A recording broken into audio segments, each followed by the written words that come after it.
My name's Mike. My past isn't something I'm particularly proud of. When I was little, my parents divorced, and I was raised by my mom, single-parented. In middle school, I wasn't exactly well-behaved. I'd hang out with my friends and get picked up by the local police, and my mom was constantly being called to the school. I was what you'd call a rebel.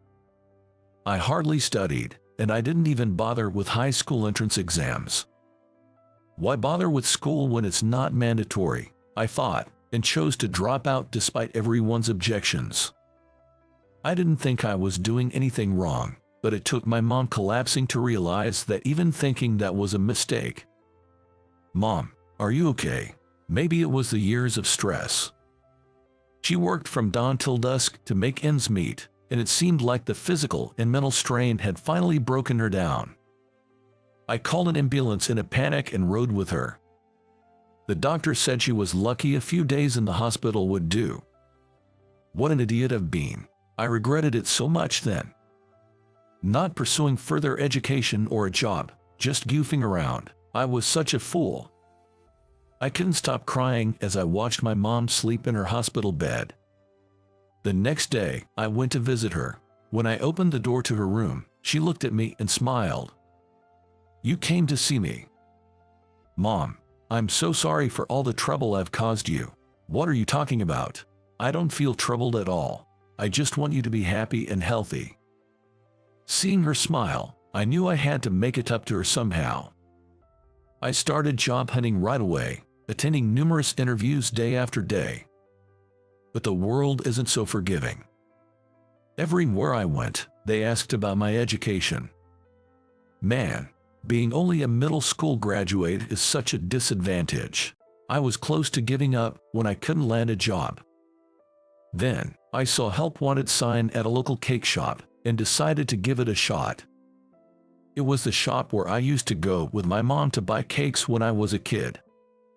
The owner, Jack, whom I hadn't seen in a while, greeted me with a smile. "Wow, Mike, you've grown so much. Mike, can you start tomorrow?" "What? Aren't we going to have an interview?" I was surprised, and Jack just laughed.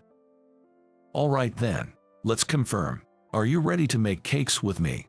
Yes, I am." "Great, then let's shake on it." Jack extended his hand with a smile. "Thank you." I was taken aback but firmly shook his hand. That's when I swore to myself to give it my all. Later, under Jack's guidance, I started learning how to make cakes. Carrying ingredients, whipping up loads of cream. I was initially surprised at how tough the behind-the-scenes work was. "You have a good knack for this. You'll make a fine pastry chef." Those words from Jack made me even more determined. I worked till I was exhausted every day, even practicing cake making at home. I think I studied harder than ever before in my life. Surprisingly, I liked this job. There was a lot to learn, but it didn't feel hard at all. It was the first time learning felt so fun. My mom, who had been discharged from the hospital, was quietly cheering me on. A few months later, Jack called me in for a talk, and I entered the back room nervously. "You're a fast learner and a joy to teach. How about aiming for the next step? Our cake shop's work isn't just store operations. We have a partnership with a nearby wedding venue, providing cakes for weddings. How about taking on that challenge?" "Yes, I'd be thrilled to. Thank you for the opportunity." I gratefully accepted the offer. When I told my mom, she was really happy. "You've worked hard, it'll be fine. I'm rooting for you." The next day, I headed to the wedding venue right away. It seemed to be a well-known place. I'll be working with them now. I need to make a good first impression. I knocked on the kitchen door nervously. Inside, there was a guy about my age. Maybe he's a pastry chef. "Nice to meet you. I'm starting here today. My name's Mike. Looking forward to working with you." I greeted him energetically, believing first impressions are key, but he just glanced sideways and responded nonchalantly, "Yeah, sure. Nice to meet you." As I stood there puzzled by his casual response, a man named James, who turned out to be the manager, came in. "Good morning. You must be Mike. I'm looking forward to working with you." Afterward, I received a brief overview of the venue and greeted the other staff. James said, "If you have any questions, feel free to ask." So during lunch, I immediately inquired about the man from earlier. "That's Keith, the head pastry chef here. He trained abroad and has won several competitions. He's really an incredible pastry chef." "Indeed, that's impressive. An elite craftsman." I was happy to have a skilled senior, but returning from lunch, Keith glanced at me. That look, I felt unwelcome. Unfortunately, my suspicion seemed correct, as once the work started, I was mostly given menial tasks. "Hey, whip up the cream. Even a small-town cake shop can do that much, right? Just slice the fruit for now. Simple, right? I'll do the decorative cuts. Don't do anything unnecessary. We're different from those basic small-town cake shops." He spoke in a curt manner, looking down on me. Eventually, I was even stuck with the dishwashing. When I tried to help out, thinking ahead, I ended up getting scolded. Maybe it's understandable, given he's a world-trained head pastry chef and I'm just a self-taught pastry chef from a small-town shop. But I've been trained by Jack. I wanted to do more. Even though I thought that, I couldn't say anything, and it felt wrong, especially since the other staff were so nice. James noticed and cared, but I didn't want to cause any unnecessary worry. For Jack, who trusted me with this job, I had no choice but to work my hardest. Then one day, a new couple came to the venue. I just happened to run into them in front of the building when I was returning from an errand. As I greeted them and was about to leave, the woman called out, "Wait, are you Mike?" "Excuse me." I turned around in surprise, and she looked just as astonished. "Yep, it's you, Mike. Do you remember me? We were in the same middle school class. I'm Mandy," she said, smiling. I recognized that smile. In middle school, while other classmates avoided me because I was scary, Mandy was one of the few who treated me normally. She'd scold me sometimes, but always talk to me with a smile. For me, who didn't enjoy school, her smile was a rare comfort. Mandy, who I saw after so long, had become a beautiful lady. "I remember you. It's been a while." "It sure has. Do you work here? You seem to have grown up a lot." "Well, a lot has happened, and you're here because..." I glanced at the man standing next to her. A slightly older, calm-looking man politely nodded. "Yes, we're getting married. We came to look at venues, but if you work here, maybe this is the place for us." "I'm flattered, but make sure you look around first. It's a big decision, after all." "I know. Well, we can't really take our time looking around," Mandy said as she touched her growing belly. "So that's what it is. Congratulations." "Thank you. Well then, we'll go and check it out," she said and waved goodbye, walking in with her husband. The two of them looked truly happy. It made me feel joyous too. I hope they decide to have their wedding here. It would give me the motivation to work even harder. Thinking this, I headed back to the kitchen, where Keith and James were talking. "What? Turn down that kind of customer, please. That's not really an option. Why should I, of all people, accept such a low-budget job? It's ridiculous. People who can afford more shouldn't even be getting married." It seemed they were arguing about Mandy's wedding. Her family apparently wasn't very well off. With her pregnancy and the desire for a modest ceremony with just close family, they really wanted to stick to a low-budget plan. "Keith, we do have low-budget options in our plans, right? The client isn't asking for anything unreasonable. It's not something to be turned down. I don't want to do such cheap work," Keith insisted, arms crossed. James looked troubled, his shoulders drooping. Hearing this, I couldn't help to ask, "This might be my chance. Could I take on that job?" Both of them looked at me, wide-eyed, but Keith quickly frowned. "Don't be ridiculous. You couldn't possibly make a wedding cake. I've made large decorative cakes before, and I've learned a lot from Keith here. I may not have any awards, but that's why I can work on a budget without feeling bad. Please let me do it. I promise to give it my all. No way. Absolutely not. I won't let a small-town cake shop like yours tarnish this venue's reputation. But Keith, you don't want to do it, right? I do. I'll take full responsibility. Really, we should just turn down such low-budget clients. I can't just let that comment go. James suddenly raised his voice. Both of us were surprised. It was a tone we never expected from the usually mild-mannered him. This venue should be accessible to all couples wishing to marry. I want every couple to feel happy here.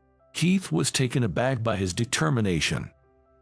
Then James firmly grasped my hand. Mike, please, I'm counting on you. Let's work together to make it a great ceremony. Yes, Keith grumbled discontentedly, but I was entrusted with making the wedding cake.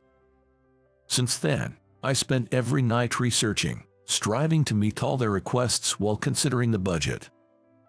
Jack lent me the kitchen for practice and supported me as much as he could, even amidst his busy schedule. After numerous trials, I created what I believe to be the best cake ever, pouring all my gratitude towards Mandy into it.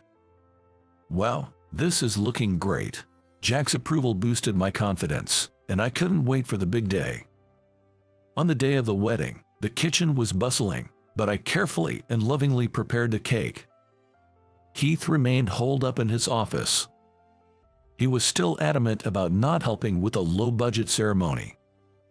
I never thought he'd be that kind of person. James shook his head in disbelief. The ceremony went smoothly, and the reception was just as flawless. Mandy, smiling happily in her wedding dress next to her husband, looked incredibly beautiful. The intimate setting made for a warm and friendly atmosphere. As my turn approached, I grew increasingly nervous. And now, the entrance of the wedding cake. With the master of ceremonies' announcement, I carried the cake to the bride and groom. The cake sparkled under the spotlights, eliciting a chorus of wows from the audience.